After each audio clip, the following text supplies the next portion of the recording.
ആകാശവും ഭൂമിയും അവയിലുള്ള ചരാചരങ്ങളൊക്കെയും തികഞ്ഞു. താൻ ചെയ്ത പ്രവൃത്തിയൊക്കെയും ദൈവം തീർത്ത ശേഷം താൻ ചെയ്ത സകല പ്രവൃത്തിയിൽ നിന്നും 7-ാം ദിവസം നിവർത്തനായി. താൻ സൃഷ്ടിച്ചുണ്ടാക്കിയ സകല പ്രവൃത്തിയിൽ നിന്നും അന്ന് നിവർത്തനായതുകൊണ്ട് ദൈവം 7-ാം ദിവസത്തെ അനുഗ്രഹിച്ചു ശുദ്ധീകരിച്ചു. ഇതാണ് സാബത്ത് ദിവസം. 7-ാം ദിവസം അനുഗ്രഹിച്ച് ശുദ്ധീകരിച്ചു. ഇതാണ് മനുഷ്യന്റെ 1-ാം ദിവസം. സാബത്ത് ദിവസം, കൂടെ വസിക്കുന്ന ദിവസം. ഹല്ലേലൂയ. ദൈവവും മനുഷ്യനും ഒരുമിച്ച് വസിക്കുക. ഹല്ലേലൂയ. അതായത് ശ്രദ്ധിച്ച്, ദൈവം ലീവ് എടുത്തു എന്ന് ആദ്യമായിട്ട് ലീവ് എടുത്ത ആളെ കാണുന്നതാണ് ദൈവം. നിങ്ങളൊക്കെ ലീവ് എടുക്കാറില്ലേ? എന്തോടോ ഇന്ന് ഞാൻ ലീവാ, ഭയങ്കര പണിയാ, 6 ദിവസം ഭയങ്കര പണി. 6-ാം ദിവസം അവസാനമായപ്പോ തന്റെ കുഞ്ഞ് ജനിച്ചു. മനുഷ്യനെ ഉണ്ടാക്കിയപ്പോ അടുത്ത ദിവസം ദൈവത്തെ പണിക്ക് കാണാനില്ല.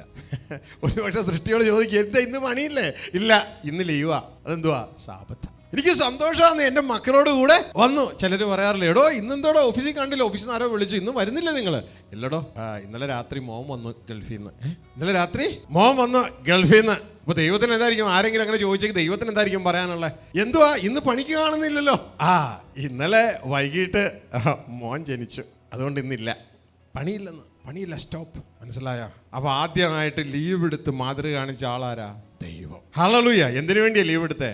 മക്കളോട് കൂടെ വസിക്കാനാ. ഇതാണ് ദൈവത്തിന്റെ തുടക്കം മുതലുള്ള ആഗ്രഹം, നമ്മളോട് കൂടെ വസിക്കാൻ.